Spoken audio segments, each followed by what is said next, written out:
My country people, the president of Nigeria, Bola Tinubu, don finally address the nation concerning this hunger protest.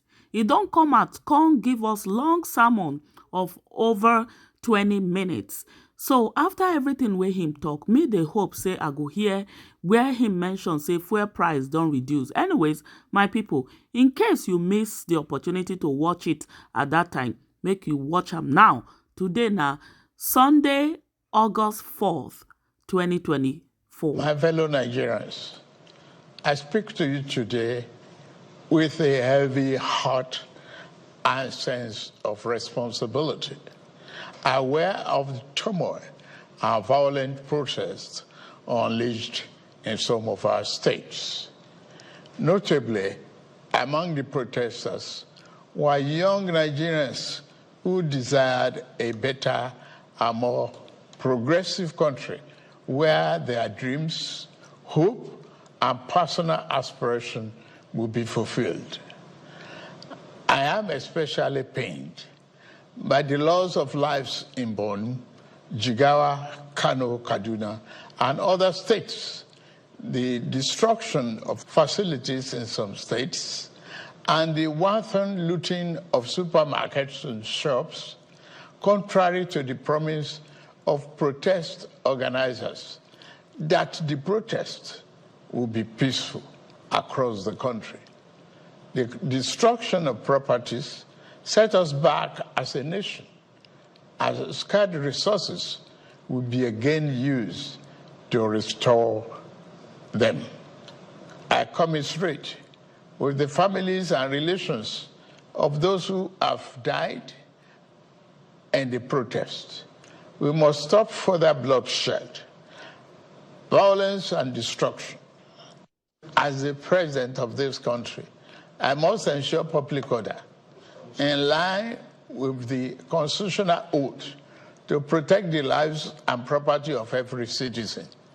Our government will not stand idly by and allow a few with a clear political agenda to tear this nation apart.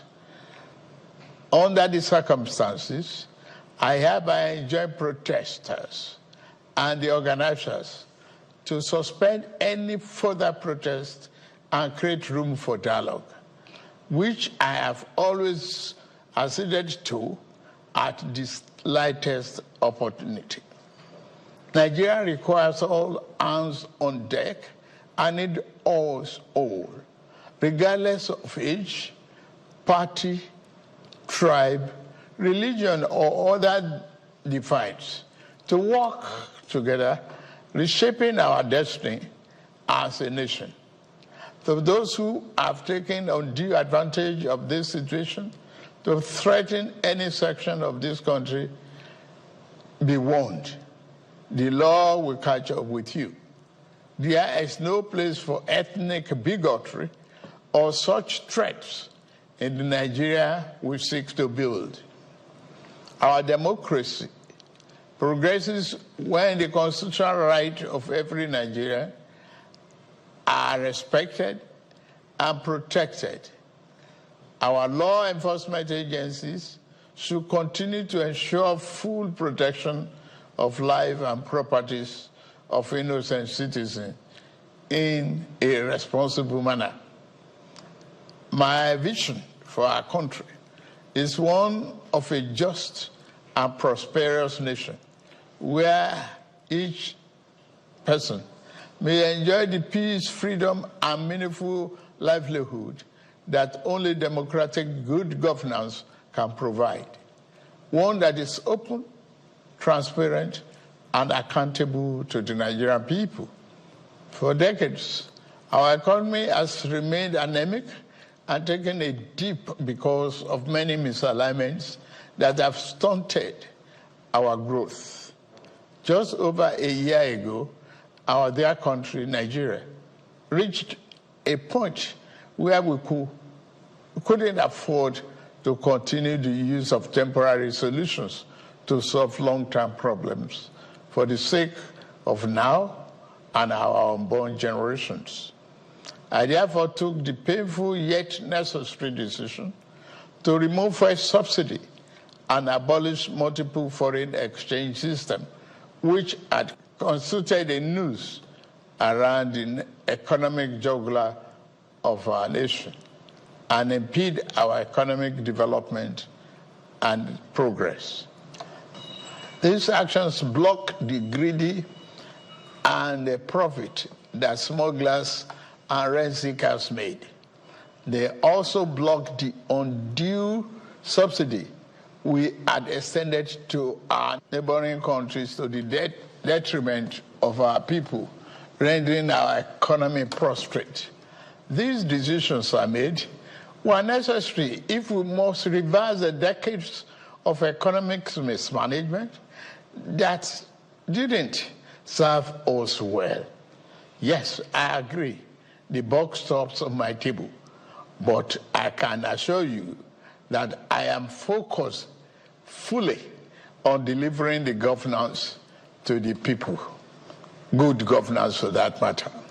In the past 14 months, our government has made significant strides in rebuilding the foundation of our economy to carry us into a future of plenty and abundance.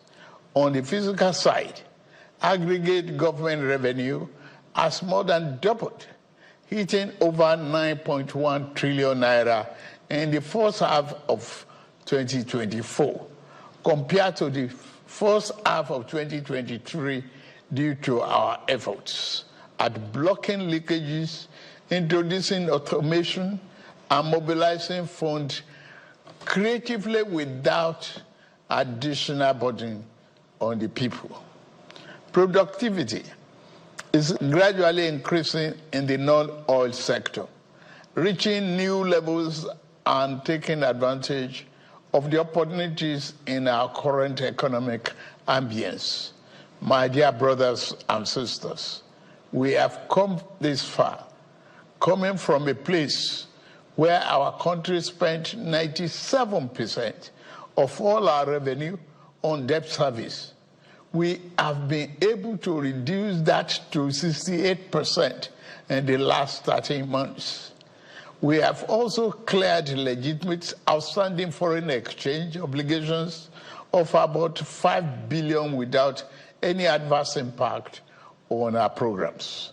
This has given us more financial freedom and room to spend more money on you, our citizens, to fund essential social services like education and health care.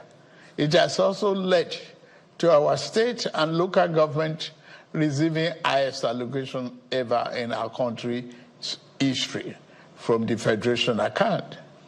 We have also embarked on major infrastructure projects across the country. We are working to complete inherited projects critical to our economic prosperity, including roads, bridges, railways, power, and oil and gas development. Notably, the Lagos-Calabar Coastal Highway and Sokoto-Badagry Highway projects will open up 16 connecting states, creating thousands of jobs and boosting economic output through trade, tourism, and cultural integration. Our once declining oil and gas industry is experiencing a resurgence on the back of the reforms I announced in May 2024 to address the gaps in the Petroleum Industry Act. Last month, we increased our oil production to 1.61 million barrels per day, and our gas assets are receiving the attention they deserve. Investors are coming back, and we have already seen 2 foreign direct investments signed over $500 million since then. Fellow Nigerians, we are a country blessed with both oil and gas resources, but we met a country that had been dependent solely on oil-based petrol neglecting its gas resources to power the economy. We were also using our hard-earned foreign exchange to pay for and subsidize the use. To address this, we immediately launched our compressed natural gas initiative, CNG, to power our transportation economy and bring us down. This will save over 2 trillion naira a month being used to import PMS and AGO and free up our resources for more investment in healthcare and education. To this end, we'll be distributing 1 million kits of extremely low or no cost to commercial vehicles that transport people and goods and who currently consume 80% of imported PMS and AGO. We have started the distribution of conversion kits and setting up of conversion centers across the country in conjunction with the private sector. We believe that this CNG initiative will reduce transportation costs by approximately 60% and help to curb inflation. Our administration has shown its commitment to the youth by setting up the student loan scheme.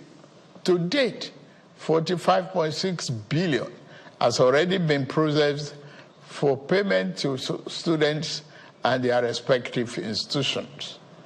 I encourage more of our vibrant youth population to take advantage of this opportunity.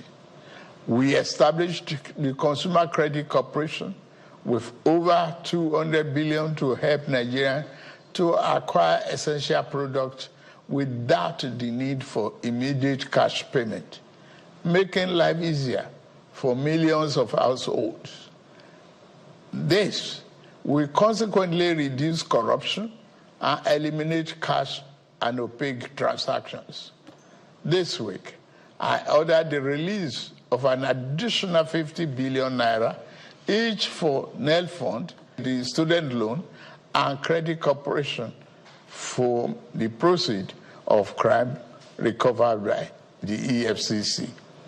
Additionally, we have secured $620 million under the Digital and Creative Enterprises, IDICE, a program to empower our young people, creating millions of IT and technical jobs that will make them globally competitive.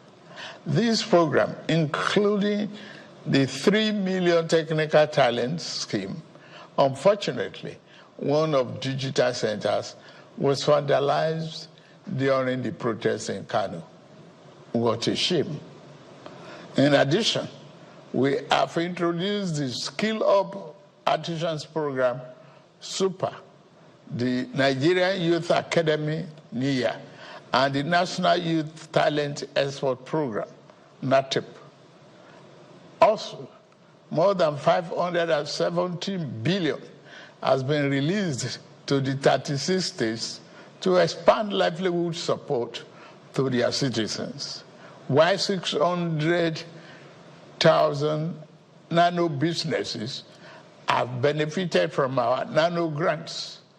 An additional 400,000 more nano businesses are expected to benefit.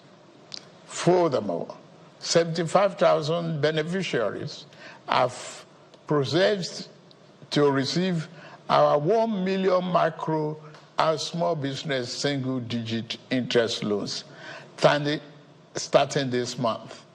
We have also built 10 MSME hubs within the past year, created 240,000 jobs through them, and 5 more hubs are in progress, which will be ready by October this year.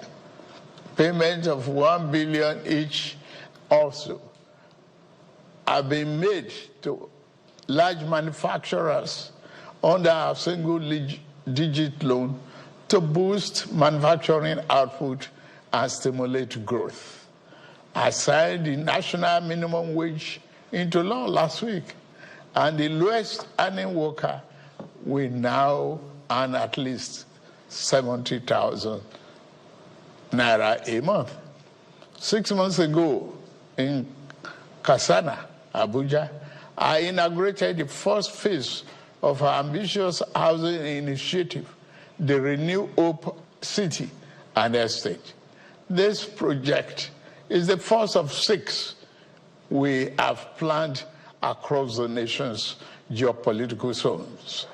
Each of these cities will include a minimum of 1,000 housing units, with Kasana itself set to deliver 3,212 units.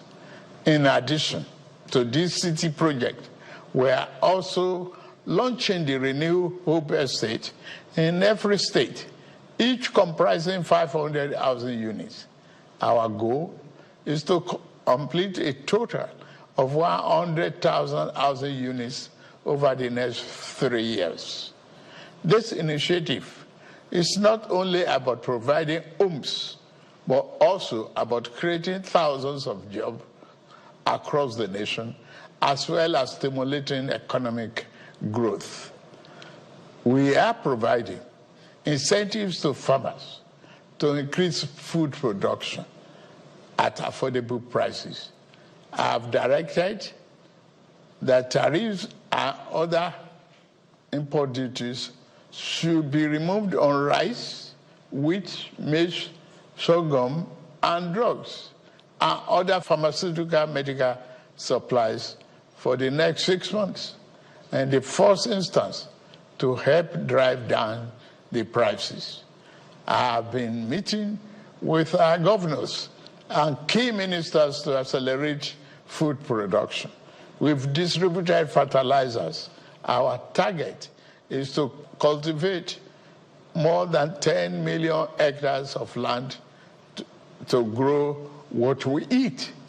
The federal government will provide all necessary incentives for this initiative, whilst the state provide the land, which will put millions of our people to work and further increase food production. In the past few months, we have also ordered mechanized farming equipment, such as tractors and planters, worth billions of naira from the United States, Belarus, and Brazil. I can confirm to you that the equipment is on the way.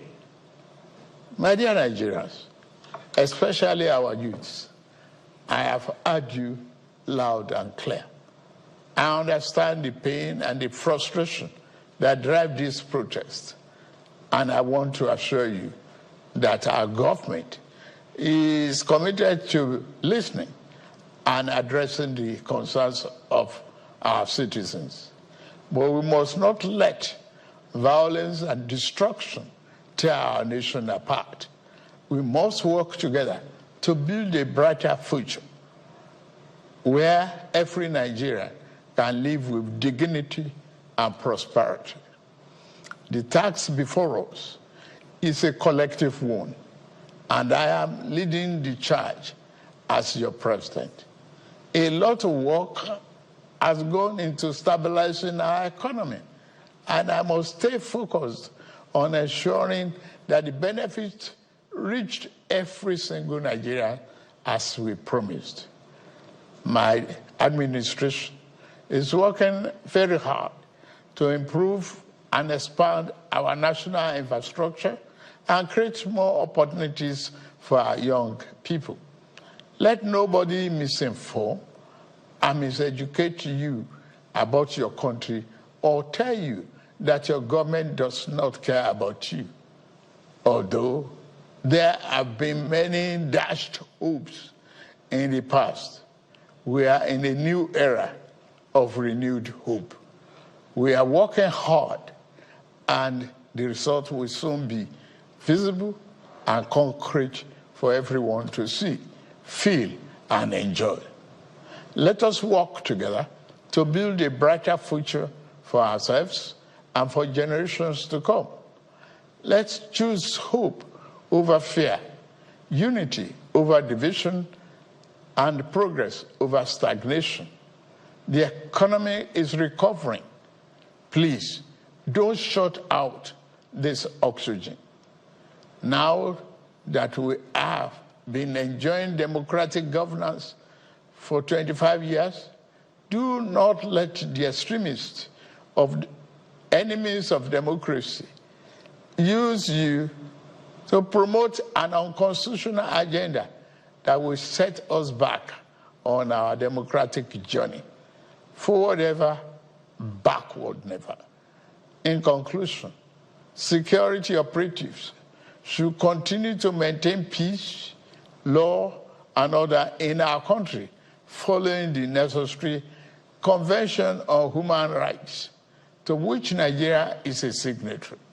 The safety and security of all Nigerians are paramount. Thank God and thank you for your attention. And may God continue to bless our great nation. Thank you very much.